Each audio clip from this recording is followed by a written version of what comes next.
카타리나 블룸의 잃어버린 명예 혹은 폭력은 어떻게 발생하고 어떤 결과를 가져올 수 있는가? 하이니 벨 지음, 김연수 옮김. 10년 후 하이니 벨의 후기. 이 이야기가 테러리스트 소설이라는 소문이 끈질기게 계속되고 있다. 얼마 전에 어느 유명한 정보학 교수가 이 소문을 계속 퍼뜨렸는데 그도 직접 정보를 구하는 것이 꺼림직했던 모양이다. 여기서 정보학자는 어떻게 정보를 구하는가 라는 질문을 던질 수 있을 것이다. 풍문으로, 즉 제2, 제3의 입을 거쳐, 아니 심지어 6사람의 입을 거쳐 전해진 소문으로 정보를 구하는가? 물론 난 이 이야기를 읽으리라는 지나친 기대를 어느 누구에게도 하지 않는다. 하지만 정보학을 가르치는 교수라는 지대한 책임을 지닌 동시대인이 어떤 대상에 대해 의견을 표명하려면 그는 정보를 직접 구할 수 있어야 할 것이다. 이 이야기의 테러리스트라고는 남자든 여자든 단 한 명도 나오지 않는다. 그렇긴 하지만 테러 혐의를 받는 자들은 나온다. 나는 정보학자도 용의자와 유죄가 확정된 자의 차이를 잘 알고 있을 거라고 생각한다. 10년만 돌이켜 생각해 볼 수 있는 사람이라면 어느 차이통이 숱한 비방과 혐의를 퍼뜨리던 그 시절을 회고할 수 있을 것이다. 그 차이통은 아직 살인자로 입증되지도 않은 많은 사람들을 살인자라고 명명했다. 바로 얼마 전에 우리의 현 가정부 장관은 차이퉁과 아주 유사한 신문의 어느 기사를 공식적으로 정정해야만 했다. 정치인들은 신문 때문에 불쾌한 일을 겪었을 때에나 겨우 자신들이 어떤 신문과 얽히게 된 것인지를 인식하게 된다. 그렇지만 그들은 항상 신문사와 관련을 맺고 있다. 특정 신문들에 대해 언급한다는 것은 정말 시간 낭비이다. 이 이야기에 대해 한마디 하는 것 역시 낭비일까? 하지만 나는 기꺼이 그러고자 한다. 10년은 정말 긴 시간이다. 완전히 잘못 알고 있는 정보학자들이 가끔씩 상기시키지만 않았어도 나는 아마 이야기의 옷을 입은 이 팜플릿을 완전히 잊었을 것이다. 이것은 하나의 팸플릿이자 논쟁의 글로 그 자체로 생각했고 계획했으며 그대로 실행에 옮긴 것이다. 언젠가 한때 휴머니즘의 교양을 갖춘 적이 있었던 서양 사회는 이러한 팸플릿이 서양 최고의 전통에 속한다는 것 정도는 알고 있어야 할 텐데 나도 물론 한 사람의 서양인이고 심지어 간접적으로 어느 정도 휴머니즘의 교양도 갖추고 있다. 때때로 우익뿐만 아니라 스스로 좌익이라고 생각하는 사람들까지 비난에 가득한 어조로 내가 바로 이 테러리스트 소설? 이는 결코 사실이 아니다. 소설도 아니고 테러리스트도 등장하지 않는다. 를 썼다는 것을 상기시켜 주지만 않았다면 아마도 나는 내가 이야기의 옷을 입혀 차이퉁의 대항토로 한 이 팸플릿을 잊었을지도 모른다. 우파도 좌파와 마찬가지로 분노한다. 왜냐하면 이 소설은 우리 정부가 반쯤 좌경화된 아니면 사이비 좌경이라고 해야 할까? 시절을 이야기하고 있기 때문이다. 나 스스로 비판해야 할 점은 딱 한 가지. 이 책이 너무나 무해하다는 것이다. 이 책은 그저 싸구려 책자처럼 핵심 줄거리, 영어로 더 간단히 표현하면 플롯을 지닌 연애 이야기가 아니다. 한 소박한 소녀가 내가 정말 소박한 사람을 알고 있었으면 좋겠지만 아직 난 그런 사람을 보지 못했다. 즉, 썩 괜찮은 한 가정부가 한 남자를 사랑하게 되는데 나중에 그가 경찰의 수배를 받고 있다는 사실이 밝혀진다. 그녀의 성격상 그의 수배 사실을 먼저 알았다고 해도 그녀는 그를 사랑했을 것이다. 그런 일이 있다. 사랑은 정말 기막힐 정도로 기이한 일이다. 범죄자를 사랑하는 여인들이 있다. 범죄자이기 때문이 아니라 범죄자임에도 불구하고 사랑하는 것이다. 빌어먹을 사실들, 차이퉁의 사실들 말이다. 차이퉁은 그들 자신들의 범죄 행위만 좋아하고 마음에 들지 않거나 분명하지 않은 사실은 모조리 조작한다. 심지어 조작되지 않은 사실조차 그 신문에서는 거짓말로 보이게 되어 완전히 거짓으로 흡수된다. 간단히 말해 그 신문은 진실을 진실에 맞게 재현해도 진실을 더럽힌다. 그들이 다시 장미꽃이 핀다고 쓰면 설사꽃이 피고 있는 장미밭 앞에 서 있다고 해도 난 의심하게 될 것이다. 한번 거짓말한 사람은 설사 진실을 말해도 신뢰받지 못한다. 라는 속담을 이 경우에는 수천 번 거짓말한 사람이 설사 한 번 진실을 말한다고 해도 나는 그를 신뢰하지 못한다 라고 바꾸어야 할 것이다. 실제로 활짝 핀 장미의 경우 그 꽃을 거짓말을 하는데 알리바이로 이용해야 하는 사람에게는 정말 아름다운 이 꽃이 괴로움을 줄 수도 있을 것이다. 아직 사랑의 경험이 풍부하지 않은 카타리나 블룸은 부지런하고 능력있고 아주 비정치적인 사람이며 경제적으로 보면 독자적인 힘과 계획으로 한참 번창하고 있는 사람이다. 그렇다. 그녀는 경제적인 기적을 구체적으로 보여주는 인물이다. 자동차도 소유하고 있고 자기 소유의 아파트도 있으며 통장도 몇 개나 가지고 있다. 루트비 괴텐이 그녀의 눈에 띄고 그녀는 그를 아주 마음에 들어한다. 누군가에게 시선을 던지는 여인들이 항상 핸드백에 몽타주 전단을 가지고 다니지는 않으며 더군다나 형법서나 시민법 책자는 더더욱 가지고 다니지 않는다. 이 사건이 심각해진 까닭은 그녀의 사랑이 응답을 받았기 때문이다. 그 둘이 서로 사랑할 때 그 불꽃이 얼마나 높이 치솟았는지 누구나 잘 알고 있다. 실제 범죄자인 괴테는 그는 횡령범이자 탈영범이다. 정말로 사랑의 능력도 갖추고 있다. 갈등이 이야기의 흐름을 보라 불가피해진다.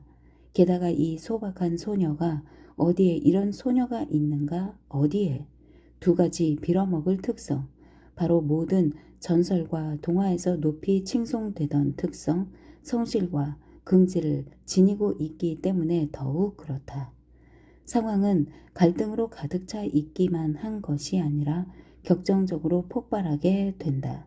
주위에는 다이너마이트가 놓여 있고 차이퉁은 늘 거짓말을 해대는 파괴적인 초강력 주둥이로 경찰에게 정보를 전달해 주거나 경찰에서 정보를 입수하면서 그런 정보 교환 시 우스울 정도로 사소한 것이 혐의점이 되곤 한다. 헤드라인, 혐의, 비방, 비열함을 마구 내휘두른다. 거기서는 어떠한 장미도 꽃을 피우지 못하며 그 사이 이 소박한 소녀는 자신의 사랑하는 사람이 도망가도록 도와줌으로써 정말로 벌 받을 만한 행동을 했고 명예와 품위를 잃는다. 그녀는 사랑하는 사람이 도망가도록 도와주었을 뿐만 아니라 그에게 은신할 곳에 열쇠까지 주었다. 그 열쇠는 그녀의 뒤를 헛되이 쫓아다녔고 한술 더 떠 치명적일 정도로 비싼 반지를 그녀에게 선물했던 어떤 놈이 이 겁쟁이가 헛되이 그녀와의 랑데부를 희망하면서 그녀에게 슬쩍 찔러 주었던 것이다. 어떻게 그녀가 그 열쇠를 생각하게 되었는지 그것은 범죄 중에서 아주 작은 범죄에 불과하다. 카타리나는 여기에서 다시 싸구려 삼류 소설이 된다. 사랑 때문에 벌을 받을 만한 행동을 하게 된다. 그런 일이 있다. 이것은 범죄 소설의 아주 낡은 모티브 중 하나이다. 이제 차이퉁은 무엇 앞에서도 두려워 물러나지 않고 그녀가 어머니의 죽음을 이 차이퉁의 탓으로 보지 않을 수 없게 되었는데 그 기자는 그녀가 왜 자신에게 그렇게 화가 나 있는지 전혀 이해하지 못한다. 그녀는 폭발하고 만다. 아무튼 그는 그녀를 유명하게 만들고 이제 그녀의 이야기에서 정말 값진 것을 뽑아낼 수 있을 것이다. 다시 말해 그녀를 완전히 지쳐 떨어지게 만든 후 그녀의 진짜 이야기를 공개할 수 있을 것이다. 물론 그 진짜 이야기라는 것은 차이퉁에 실리는 모든 진실한 것과 마찬가지로 거짓말 덩어리일 것이다. 차이퉁에 헤드라인과 센세이션을 제공하고 다른 신문에까지 진짜 이야기를 제공하려 함으로써 그저 자신의 의무를 다했을 뿐인 신문 기자의 이런 끔찍한 무지. 그렇다 거의 아무것도 알지도 생각지도 못하는 그의 무지함이 카타리나로 하여금 권총을 뽑아들게 하는데 결정적인 역할을 했을 수 있다. 그녀는 이 차이퉁이 비열하다는 것도 잘 알고 있었다. 이런 무지한 비열함이 그녀를 완전히 파멸시킨 것이 틀림없다. 소박한 한 소녀가 절망하고 절망의 행위, 즉 살해를 범하게 된 것이다.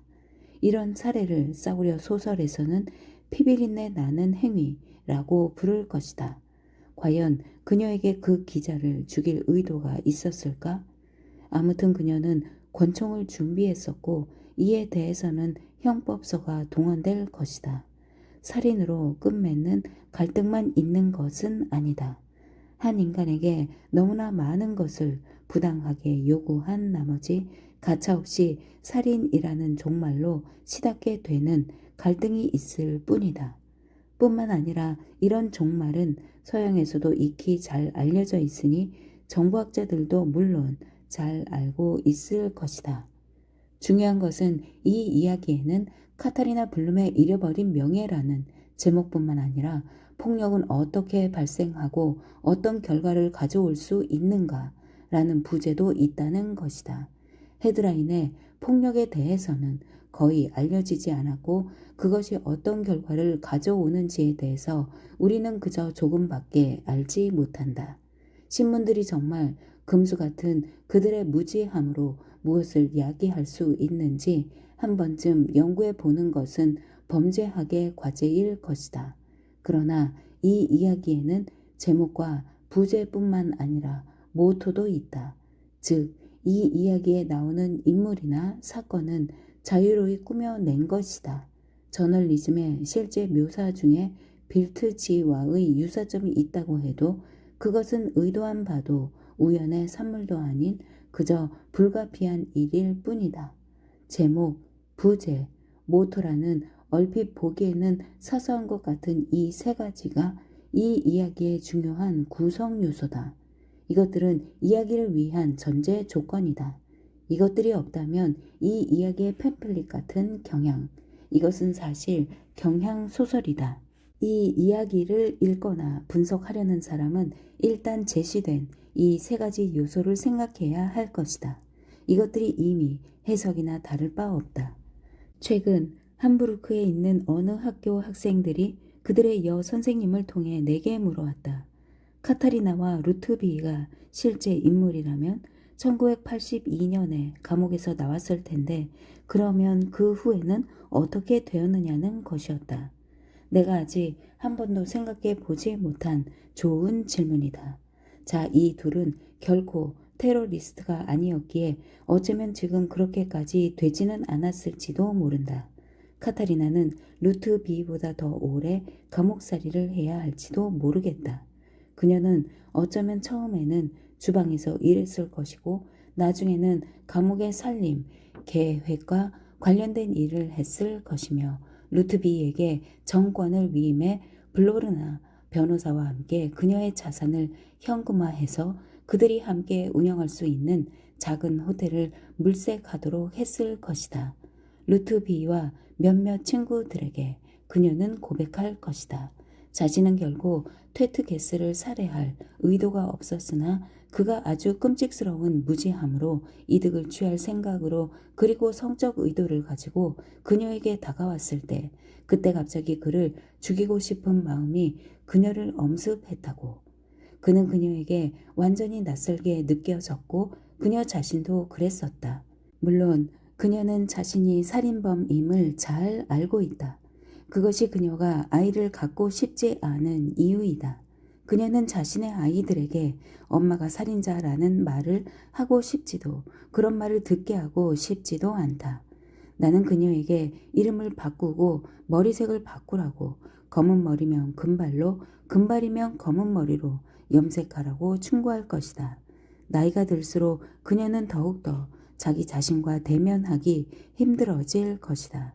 살인을 저지르기는 했지만 그녀는 극도로 양심적인 여자이다. 그런 경우가 있다. 나는 루트비가 그녀에게 좋은 반려자이기를 바란다.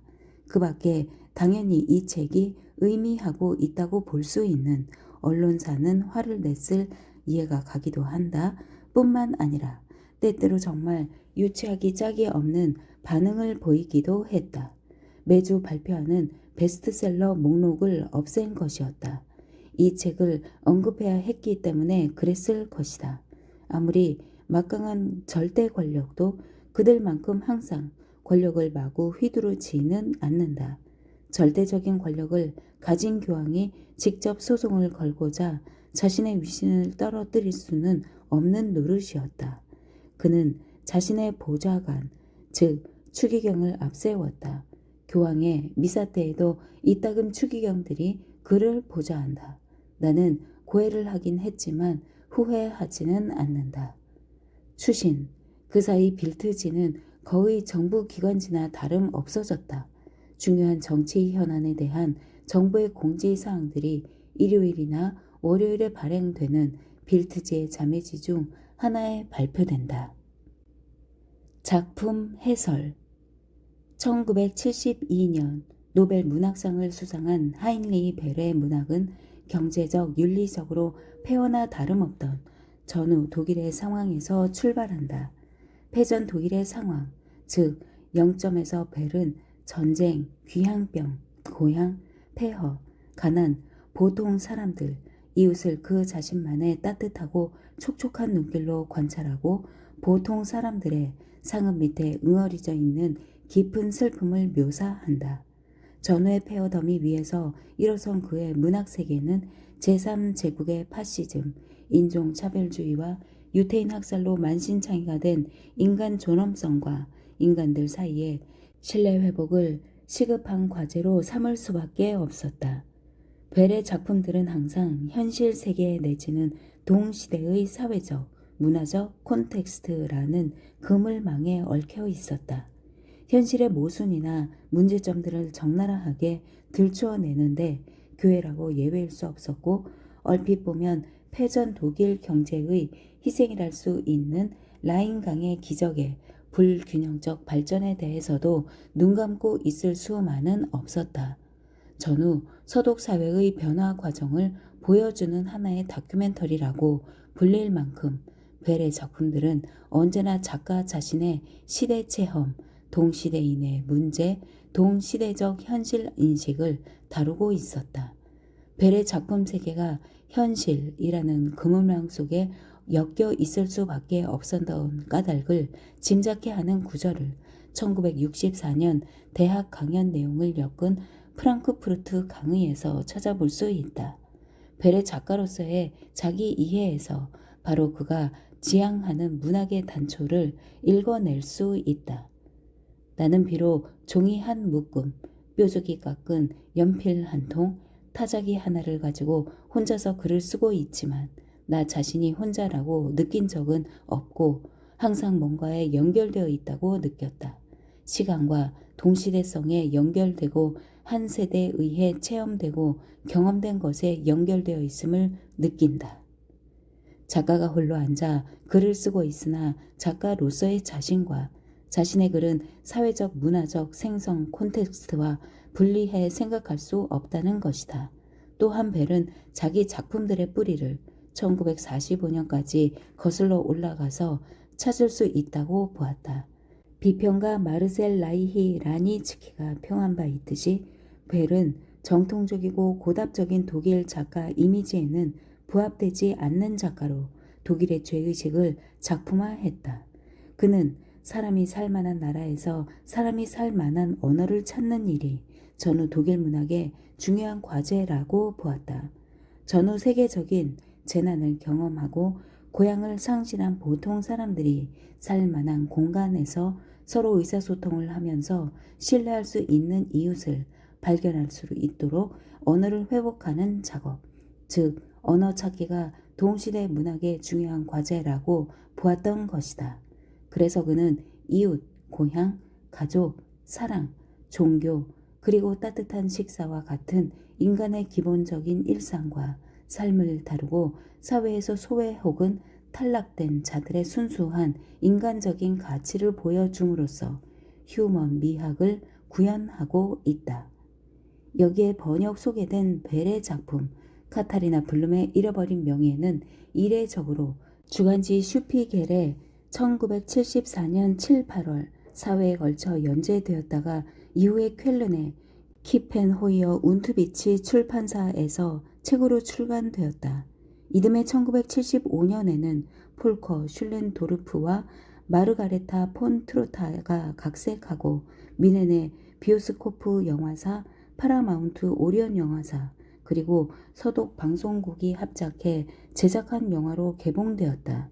이 작품은 출판되자마자 세간의 주목을 받아 베스트셀러가 되었을 뿐만 아니라 학생들의 교재로도 자주 선정되었고 노벨 문학상 수상 작가의 작품들 중 읽어서 내용을 잘 알고 있는 작품이 무엇인가라는 설문에 가장 많이 언급되었다고도 한다. 이 작품이 독자들의 주목을 끈 까닭은 역시 동시대 현실의 담론과 밀접하게 얽혀 있는 벨의 문학 세계의 특성과 관련이 있을 것이다. 패전 독일이 민주 복지국가로 변모하던 1970년대에도 벨의 작가적 관심은 여전히 사회에서 소외되거나 굴욕이나 모욕을 당한 사람들에게 향해 있었고 사회의 억압과 인권 침해에 대해 깨어있는 양심의 소리를 내기를 마다하지 않았다. 1970년대 독일 사회 전체를 뜨겁게 달구었던 테러리즘에 대한 논쟁과 언론의 폭력에 대해서도 벨은 함구하지 않았다. 이 작품이 생성되는 데 중요한 사건은 6.8 학생운동의 여파라고 할 수 있는 테러리즘 논쟁이다. 악셀 슈프링거 계열사에 속하는 극우 언론사와 벨은 이미 6.8 학생운동 시기부터 반목하는 사이였다.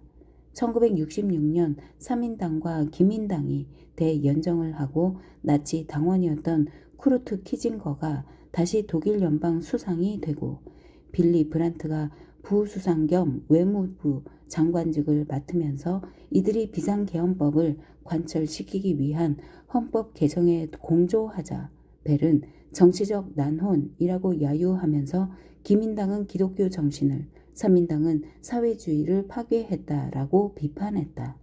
또한 원외 야당 세력이나 비상계엄법에 반대하는 대규모 시위대에 합류하는 등 서독 정부에 대해 비판적인 입장을 취했다. 1967년 6월 2일 시위에 참여했던 벤노 오네조르가 경찰의 총에 맞고 사망하자 루디 두치케의 지휘하에 이루어지던 학생운동은 한층 더 가열되었다. 이때 슈프링거 계열의 언론들은 개혁을 요구하는 학생들의 목소리에 반대했을 뿐만 아니라 학생들을 폭도로 몰고 그들의 과격 행위를 비난하는 여론을 조성했다. 이 시기 주요 논쟁점은 시위 수단으로 폭력을 사용해도 되는가, 올바른 사회 질서를 수립한다는 미명하에 기존의 삶을 심지어 사람들에게까지 폭력을 행사해도 되는가 하는 문제였다. 급진적인 도시 게릴라 그룹은 목표 달성을 위해서라면 폭력 행사도 가능하다는 입장을 강력히 주장했다. 이 그룹은 나중에 6.8 학생운동의 변모 과정에서도 과격파로 남아 적군파라 불리는 테러 조직이 되었다.